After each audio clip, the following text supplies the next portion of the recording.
Hello, welcome to this week's episode of the India Story. This is the show where we track the latest developments in the world's largest country. You'll notice I've stopped calling it the largest democracy. Now, India can be called the largest country in the world because that's probably true from a population point of view already. All of this, of course, is for a global audience. This week on the show, our cover story is the SCO, the Shanghai Cooperation Organization. Defense ministers are meeting right now in India. The Chinese defense minister here present at the meeting for the first time since Indian and Chinese troops clashed at Galwan. The Russian defense minister also attending the meeting, perhaps first time since the Russia-Ukraine war. And we're going to be discussing the full implications of all of this with Kanwal Sibal, former Foreign Secretary, and Indrani Bagchi, Foreign Policy Commentator, CEO of the Ananta Aspen Center. Also on the show, we're going to be taking a look at the arrest of fugitive Khalistani radical leader Amritpal Singh and the really interesting story of the dog that didn't bark. If you know what Sherlock Holmes is, you'll understand the reference. What has been the protests? How much agitation has there been after he was arrested? In Punjab, nothing. Not a squeak from anybody. And that's perhaps an indication of the fact that maybe he wasn't as popular as he was being made out to be by sections of the diaspora. We're going to be discussing that story and analyzing it in some detail. Also on the show, it's exactly 50 years since the landmark Keshavananda verdict. What exactly was this verdict all about? It set into place the basic structure of the Constitution. Many people believe that it's the guardian angel of Indian democracy, the shield that has prevented Indian democracy from deteriorating into the autocracy that we have seen in many other parts of the world. We're going to be finding out all about that verdict with constitutional expert Arvind Datar. Plus, of course, our regular feature, the India Buzz, a unique look at India through the lens of what the global media is actually saying. But before we go to any of this, a quick look at the top headlines from India that you should be tracking.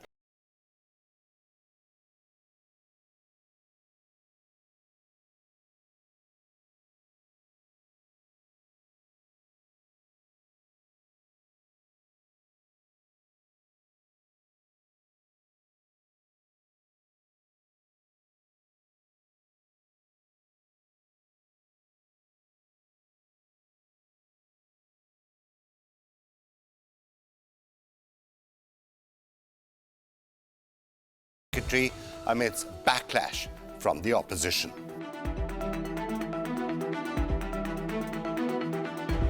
Ten policemen and a civilian driver were killed in a deadly Naxalite attack in Chhattisgarh's Dantewada on April the 26th.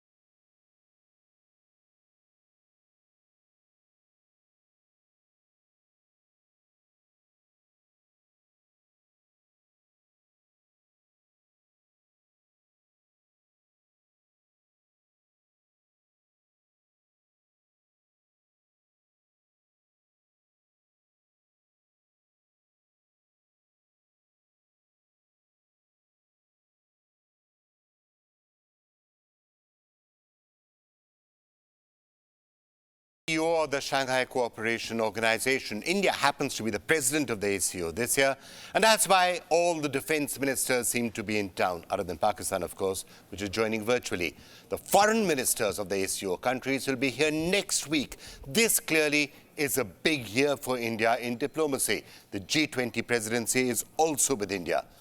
But the ACO, of course, has some interesting dynamics, if I can call them that, because of the countries present, which include both China and Pakistan. And I don't have to tell you about India's relations with either China or Pakistan. Now, less than 10 days ago, terrorists trained by Pakistan ambushed and killed 5 Indian Army soldiers in Jammu and Kashmir.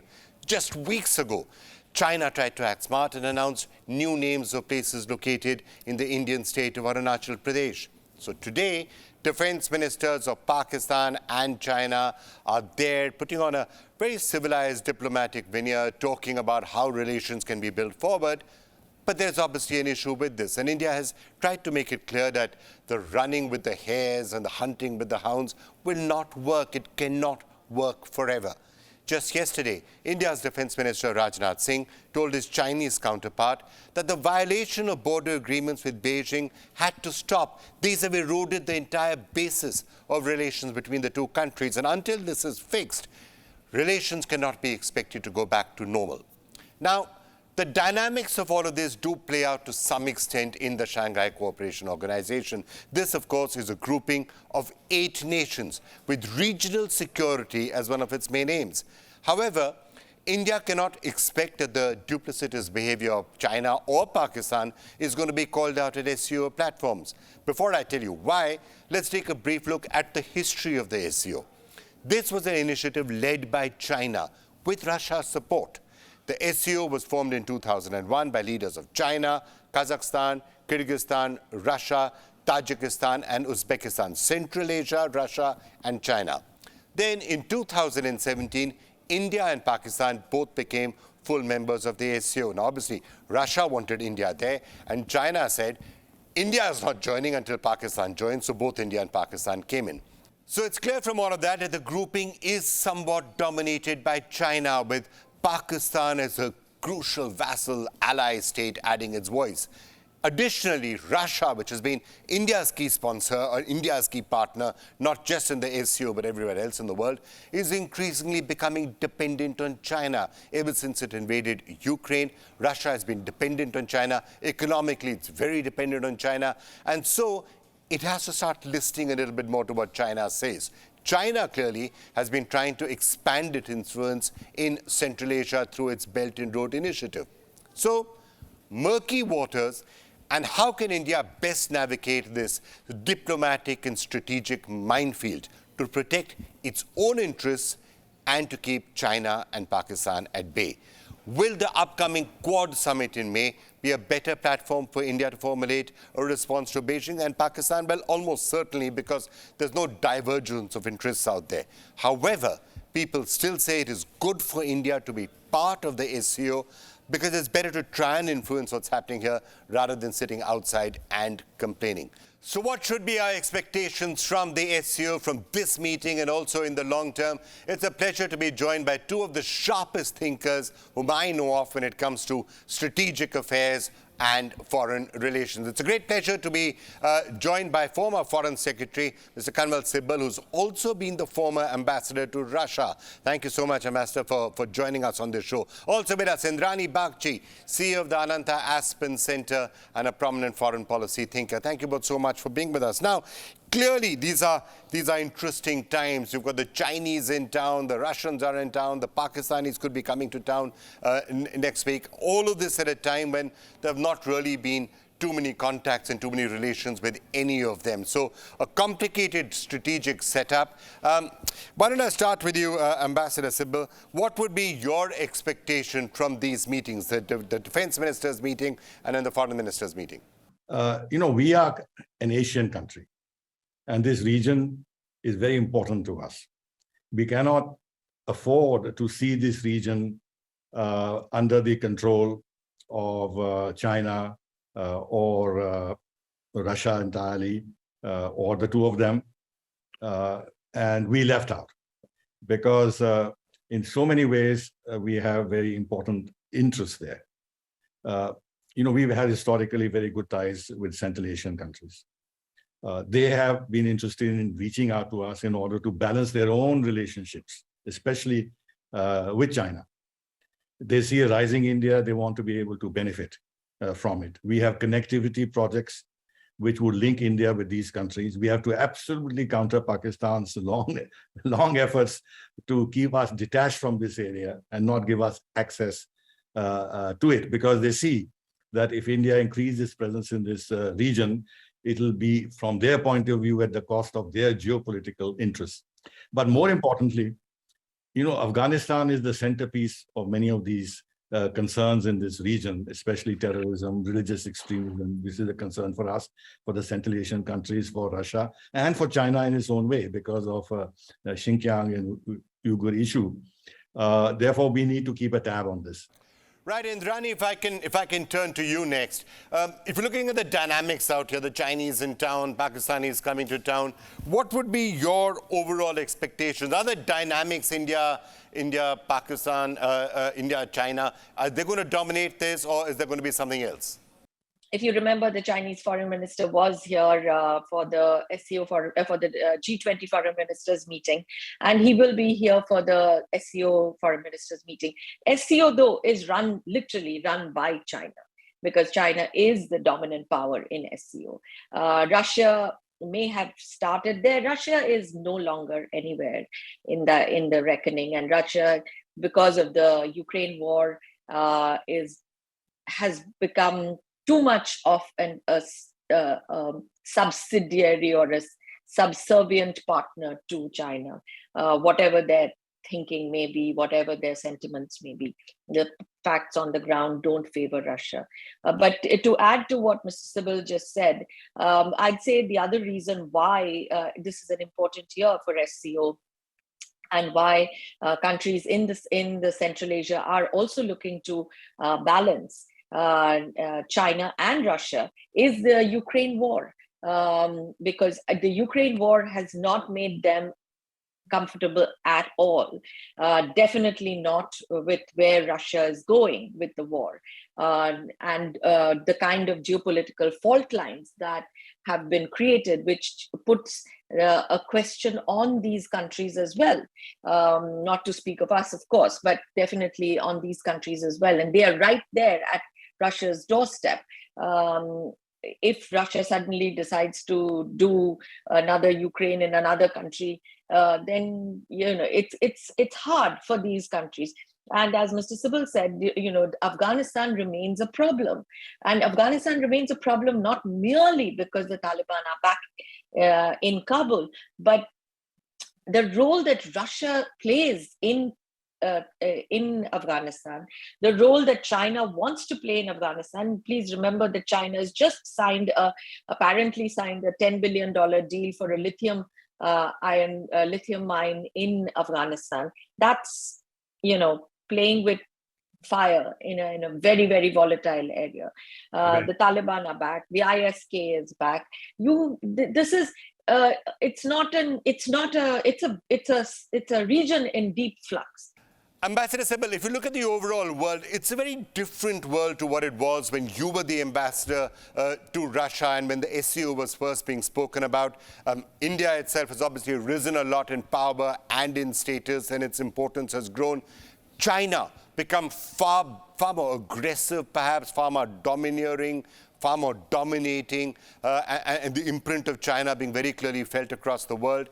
And when it comes to Russia itself, there are some who would argue that it's starting to become a bit of a junior partner to China after the war in Ukraine, very heavily dependent on China in many ways. So would it be fair to say that it is somewhat incongruous for India to be sitting inside an organization which seems to be so heavily dominated by China as it is right now? Russia almost coming across as a somewhat subservient entity to China at the present moment.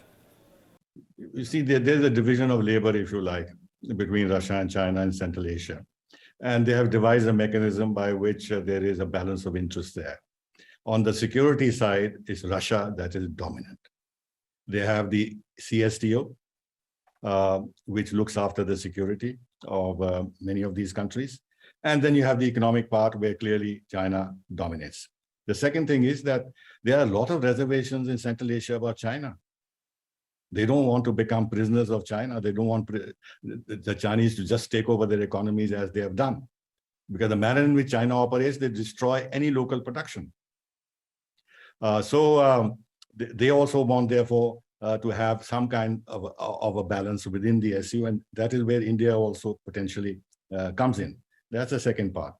The third is there are a lot of Kazakhs in Xinjiang. So there are ethnic issues involved there. And at the end of the day, these are Islamic countries. One must not forget that. The manner in which China treats its Muslim minority could not be lost upon them entirely, though, of course, they themselves are very open-minded and secular, but not really. The other thing is that there are a lot of immigrants or whatever you like from Central Asia into Russia. And they, in fact, are dominating some sectors of the economy that I've seen myself, especially fresh fruits, vegetables, and stuff like that. They send a lot of remittances home. This is not the case with China. And therefore, there is a huge economic linkage between these countries. Now, it is true that after Ukraine and the fact that Russia is trying to protect the Russian-speaking minorities, there's a bit of an issue in Kazakhstan. But also don't remember when there was an uprising against the president. Who came in to restore the president is the Russians. Right. So there are all these, see, in all these countries and in all these situations, there are nuances and everything else, but you have to look at the total picture and not simplify it to say that, Russia has become a junior partner or subsidiary or lost all power. It's not true. It's not true. But one part, of course, is true that China economically has become very dominant, no doubt. All right, looking at some of the other factors that could start to play out in the SCO, I know, Indrani, that there were a lot of companies in Europe who were somewhat startled by a statement made by a Chinese diplomat, which obviously the Chinese have been trying to walk back a little bit, but a statement essentially saying that, the borders of the USSR should be remembered and the sovereignty of some of the countries that were once in the USSR are in some way not defined. Now, the Baltic states and others have been more than a little bit concerned about that. I'm sure that statement will be causing a certain amount of ripples in the SCO.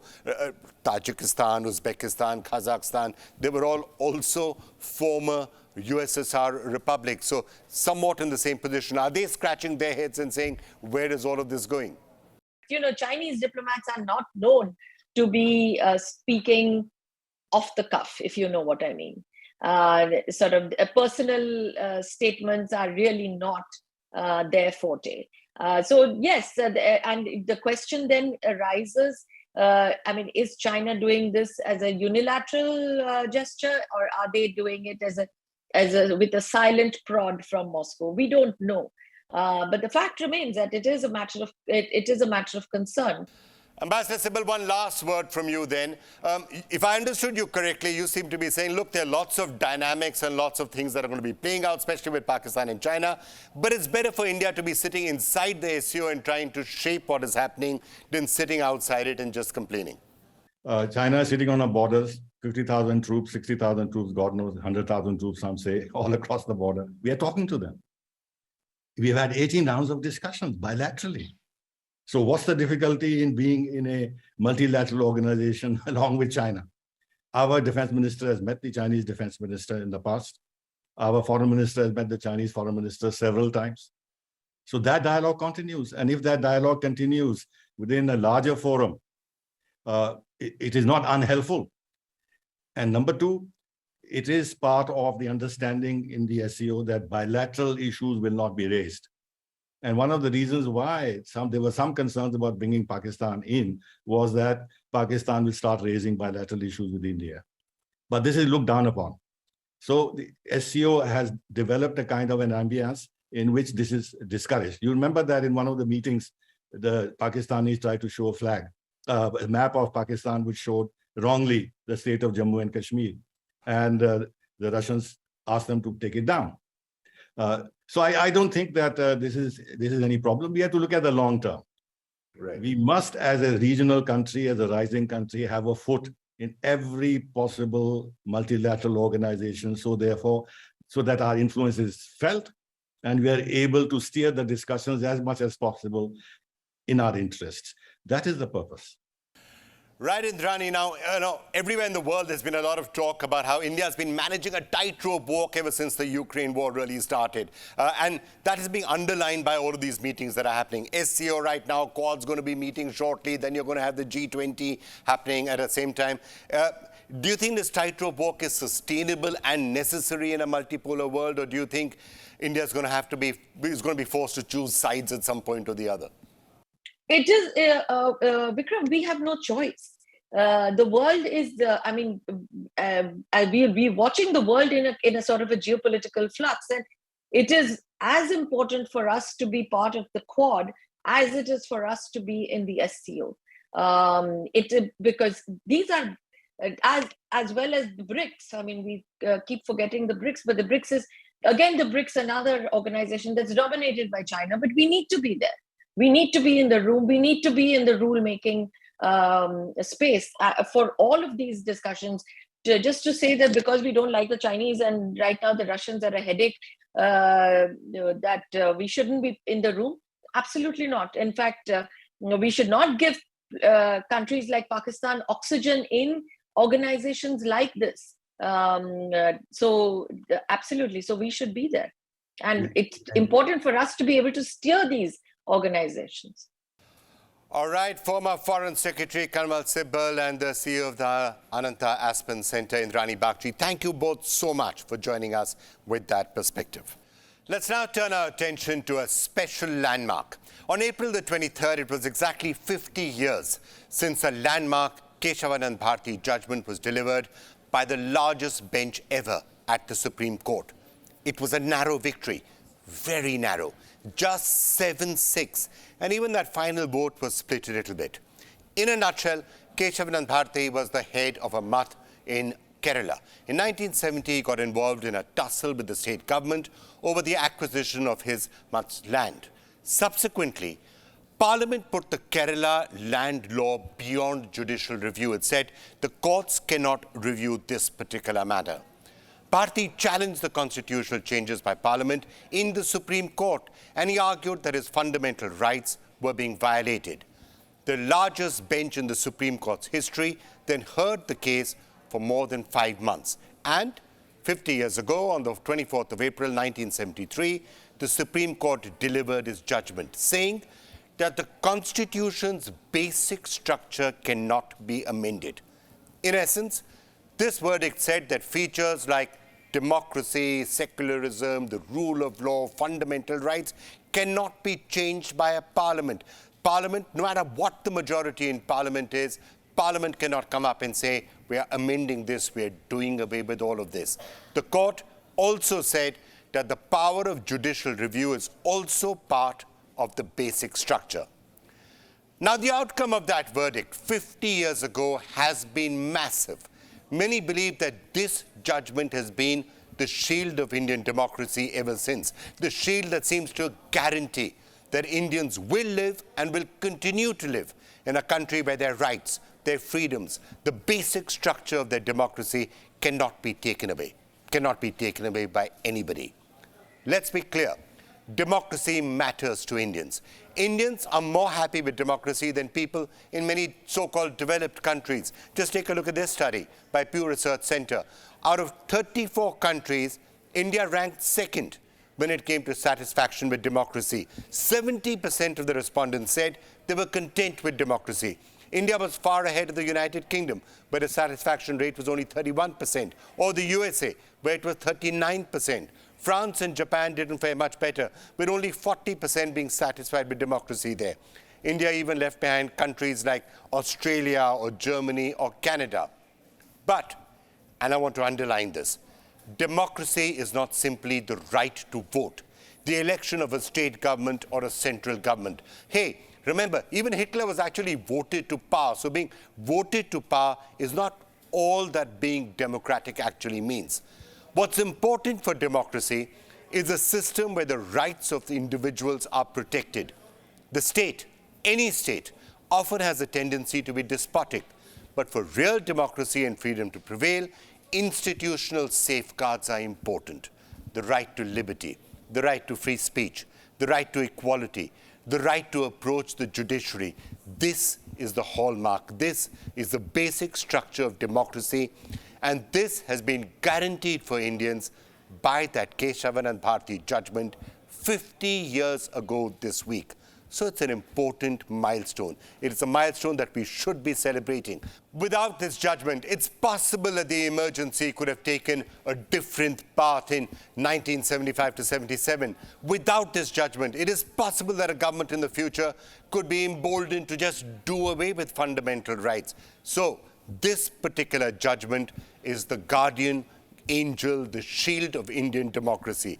And by the way, before we analyze this any further, if you think that, well, what's all of this talk about democracy? Does it really matter? I can tell you it's one of the most important aspects of the India story. And if you don't believe me, just listen to what some of the global leaders have been saying in the recent past. India and the United States, the largest democracies in the world. You have returned as leader of the world's biggest democracy. A large democracy like India. A large democracy like India thinks it's important that there's a rules-based order in the world. Rules-based order. India and Canada are united not only by their common ambition to create more opportunities for people to get ahead, but by a shared set of values. Values like respect for the democratic tradition. All right, so 50 years of that really important landmark judgment, and to understand its implications even further and why this is considered the shield or the guardian angel of Indian democracy, who better to talk to than one of the country's top constitutional experts who's also been writing about this extensively in the papers, Arvind Datar. Arvind sir, thank you so much for joining us. Great as always speaking to you. So I'm calling Kesavan Bharti perhaps one of the most important developments in and actually the history of independent India and the guardian of Indian democracy. Would you like to elaborate on that? Why is it so important? You see, it is extremely significant because just as you take away oxygen, there's no human being left. You take away basic structures, there's nothing really left, because then there is no limit to the amending power. We'll have to go to the scenario before 73, before the judgment came. And the law was that Parliament could amend any part of the Constitution. I mean, Parliament could take away the right to equality, could take away right to free speech, your channel would not be here, it can take away right to life, and there'll be no remedy. And that's what the Supreme Court said, that Parliament's power to amend the Constitution is untrammeled. They can amend any part of the Constitution. And it was actually in 1965, what happened was that by 1950 to 1965, the Constitution was amended 17 times. And I know this closely because I wrote Courtroom Genius with Soli Sorabji. And I had the privilege of interviewing almost most of the people who did the Kesan Bharati case in 2000. Because I met late Justice P.V. Chandrachud, I met lawyers who briefed Palkhiwala, and so on. And what happened was, they said you can amend it unlimited power. Within 15 years, it amended the Constitution 17 times. So then they asked a question that to what extent can Parliament go? Is there some place beyond which Parliament can't travel? And Justice Mudholkar in 1965, he asked the interesting question. And it's a very important question. He said that if you take away the right to life, right to liberty, right to equality, then are you amending the Constitution or writing a new Constitution? What is the use of a Constitution without these rights? It's not a Constitution at all for a republic democracy. And ironically, he used these basic features and he said, where are these basic features? And he said, look at our preamble. We give the people of India liberty, equality, fraternity, social justice. These are the basic features. That's what Mudholkar said. And then it was subsequently amplified in the Kesan Bharati case. And why Kesan Bharati came was Golaknath went to an extreme. They said Parliament can't amend at all.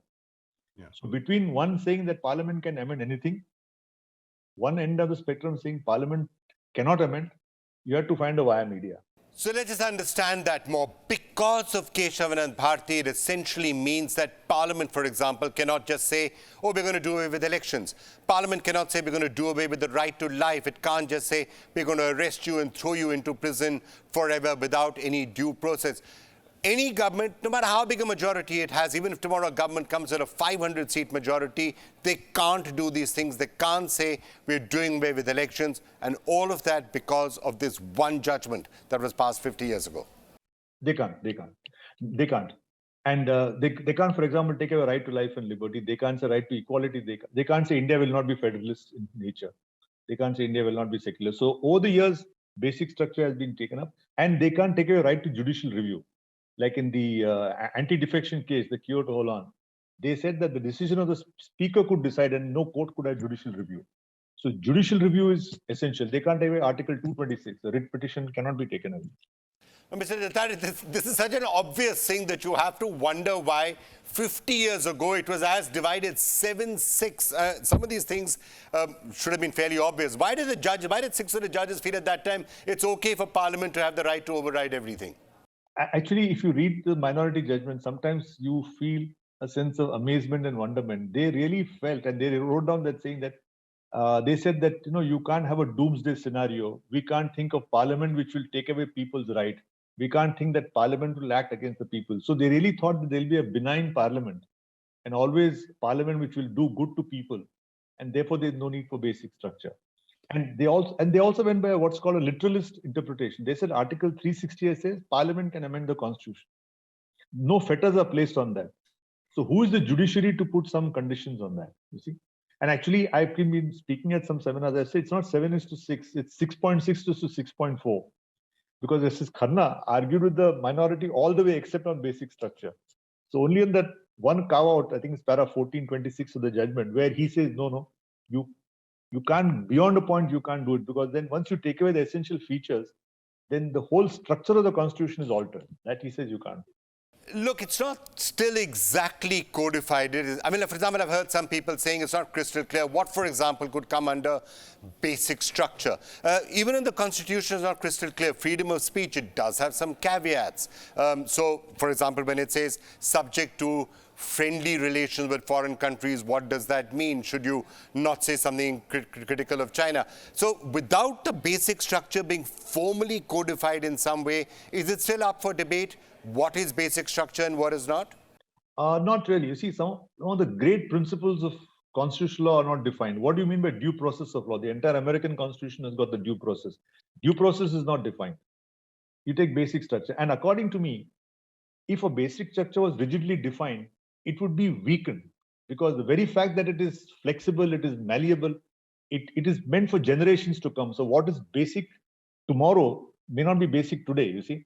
Or what is basic today may not be basic tomorrow. So it allows a flexibility, a malleability to basic structure. The core is the same. But now, for example, whether it's 2023 or 2050, nobody can say that Mr. X can't practice, or all people have only one religion. Nobody can practice religion, or there'll be no free and fair elections. So these are all eternal principles. And it's not correct. This is a wrong criticism to say that basic structure is not the same. Now, by means of judgments, you can say 8 or 10 items are part of basic structure. So this, like you said, like you mentioned, secularism, federalism, free and fair elections, right to equality, right to life, these are all going to be eternal values. But Mr. Dattari, with all of these safeguards in place, there still seems to be a sense that over the years and the decades, whether it is the central government, whether it is the state governments, whether it is district magistrates, there's still a feeling that the rights of individuals, fundamental rights, basic freedoms can and often are trampled upon. We've heard of people being in jail for years altogether without getting a trial. Look at the number of under trials who are there. The entire question of bail. Some people are given bail, some people are not. They're denied bail and they're kept in prison forever. So despite whatever may have been said on the basic structure in case of an Bharti, it does appear that governments often still can find a way to trample on individual rights, basic structure or no basic structure. How can that be dealt with? No, you see, now the point is the basic structure is part of the Constitution, what Parliament can do. Basic structure basically says it's a restriction or let's say it's a dike, right? It's a barrier on what Parliament can do. Now, suppose, for example, a person doesn't get bail. Now, that is the fault of the Indian Penal Code, the CRPC and so on, that the person, now why are there out of 6 lakh people, some 80% are under trials? Why should a person be under trial? Because he can't furnish a bail bond. Then you'll have to have a condition which the Supreme Court can say the offense is petty, then there's no need for a bail bond. So that can be done by the judiciary. Now, the fact that people are in jail or freedoms are trampled upon may be something which the judiciary has to address and the legislature has to address. Why do you have white laws of arrest? Why do you have a UAPA law which says that I can't get bail until I can show that I've got a very good chance of success? Now, this law would have been struck down. Unfortunately, Supreme Court upheld it in some laws. So that I think we can use basic structure to strike down these laws also. In my opinion, the judiciary can go a few steps further and say, no, this can't be done. It's a shock that, as you rightly put it, there are 5 lakh under trials languishing for no reason, and most of them are very poor and marginalized people. That's the sad state of affairs. There's nobody to give a bail bond, nobody to stand surety.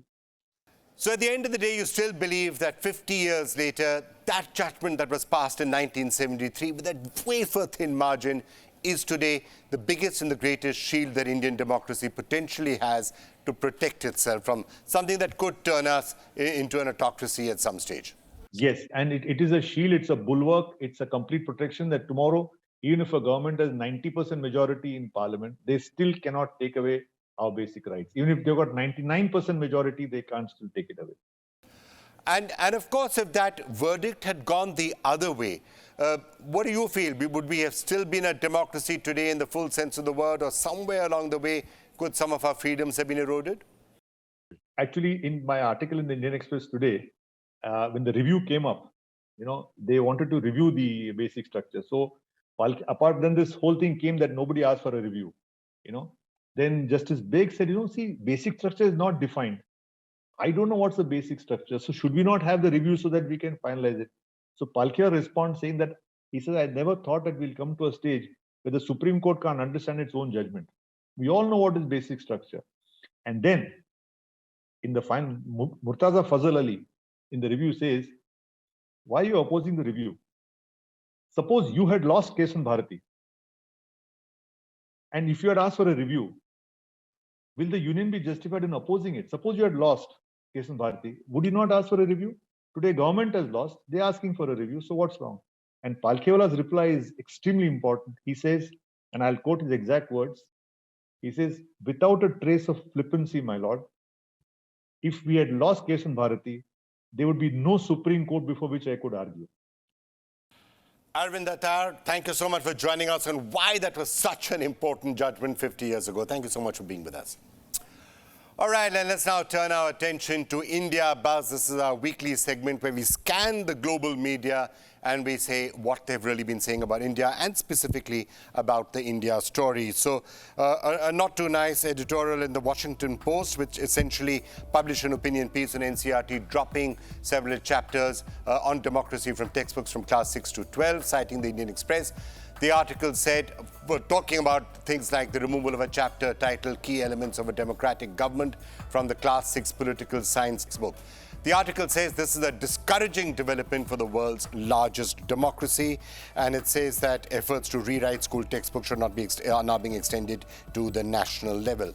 Meanwhile, a Financial Times editorial expressed concerns about what it called democratic backsliding in India, citing the recent Rahul Gandhi disqualification case in a Surat court and what it called the potential stifling of media freedom and others in India. The editorial said India needs to maintain an open democratic environment to balance the rise of autocracy globally.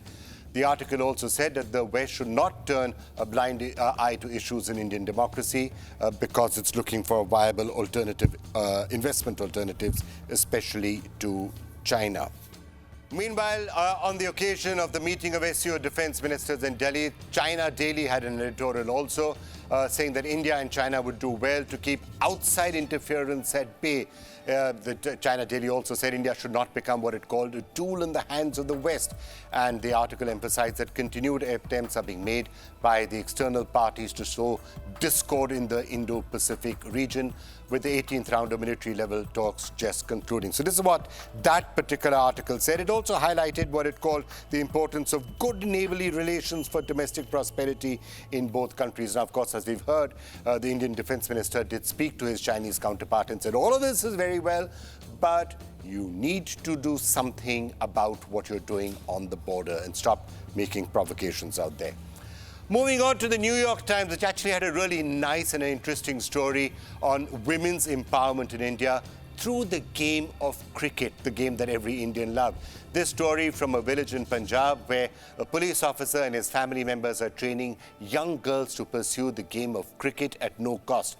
Their inspiration clearly Harmanpreet Kaur, the captain of the Indian women's cricket team, whom we did have on the Indian Story last week, and also the opportunities created by the first edition of the Women's Premier League, which was, of course, won by the team led by Harmanpreet Kaur. And then a story that did get some attention across sections of the African press, reports of 19 countries planning to join the BRICS as the dollar falls to 47% of total global reserves. Many took from a Bloomberg article talking about the fact that 19 nations are all perhaps set to join the BRICS as the countdown for the BRICS annual summit in South Africa actually begins.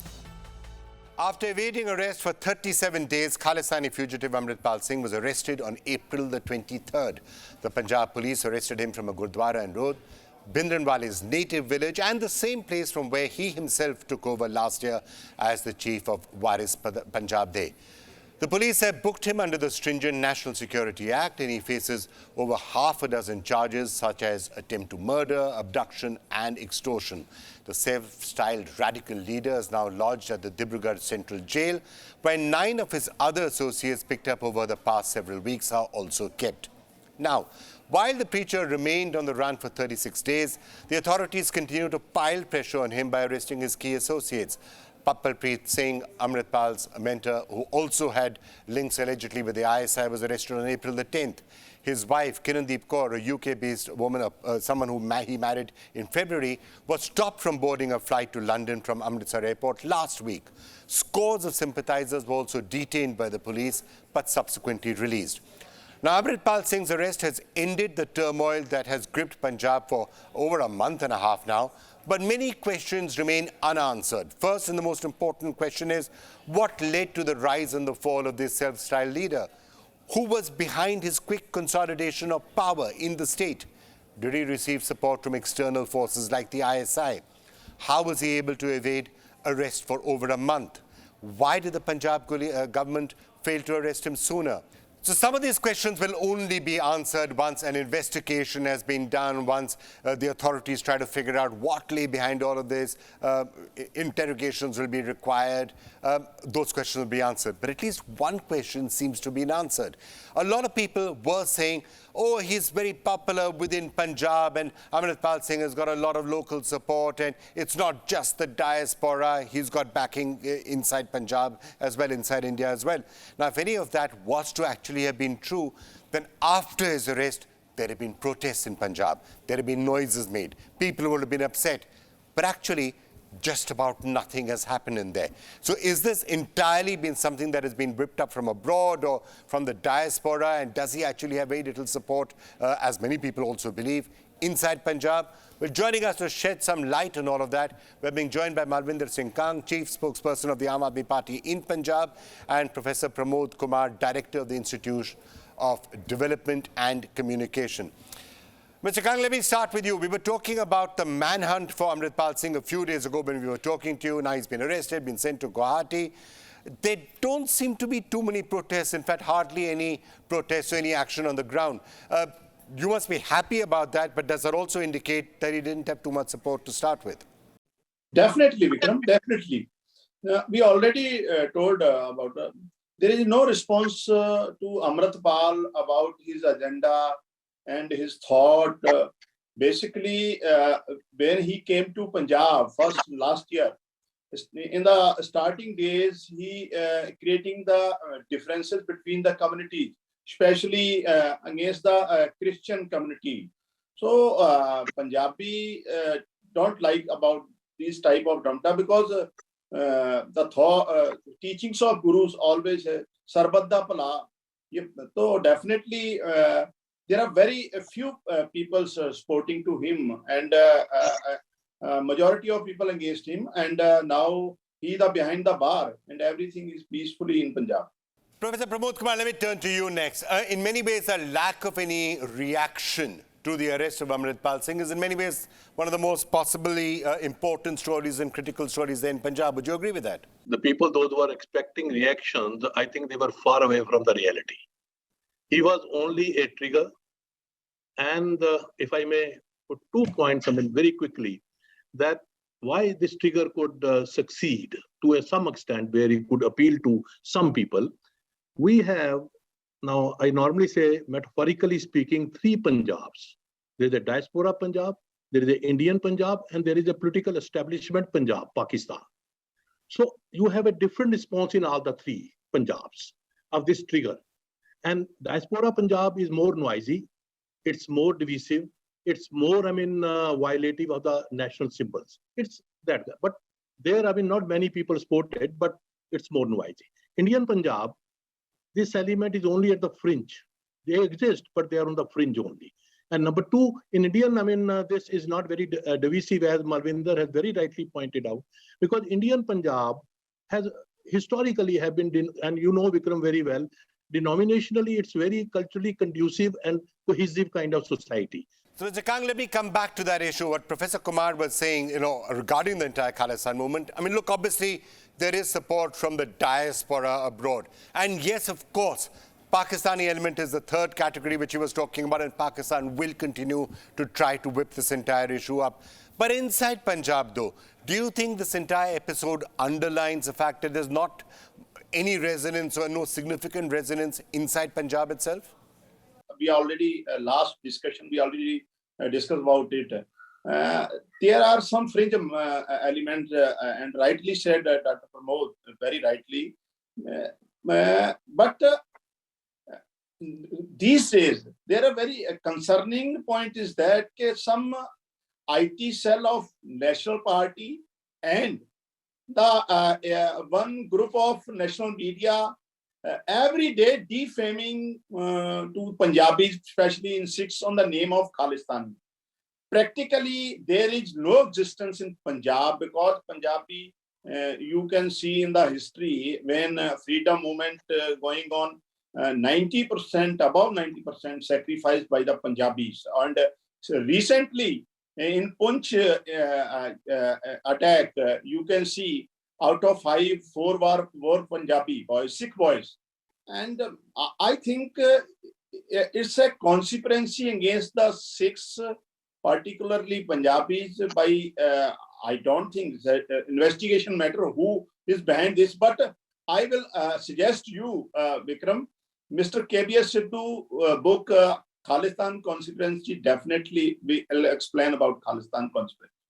All right, Mr. Kang, last word from you. What are you thinking of doing now inside Punjab to make sure that none of those radical tendencies come up and that Punjab stays on the path of peace and prosperity, if whatever happens with this episode, which seems to be over?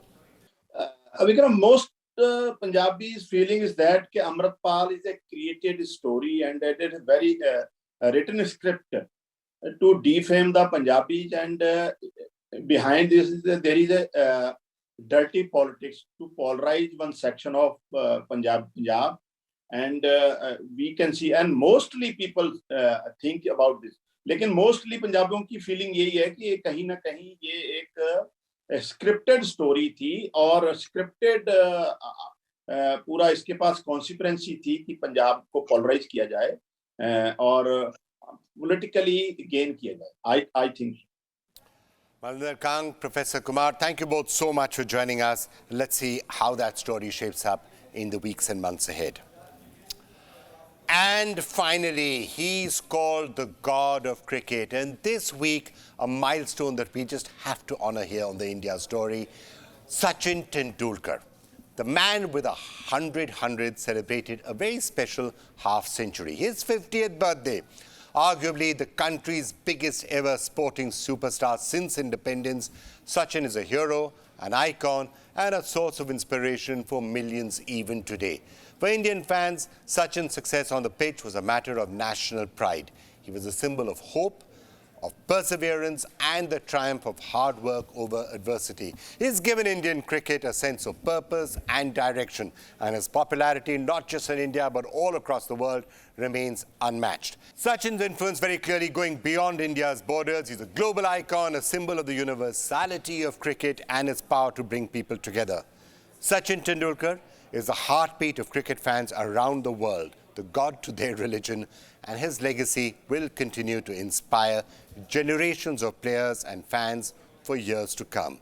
Sachin Tendulkar, you're a very important part of the India story. So we're going to end this show by wishing you a really, really happy birthday from all of us, watching you everywhere in the world.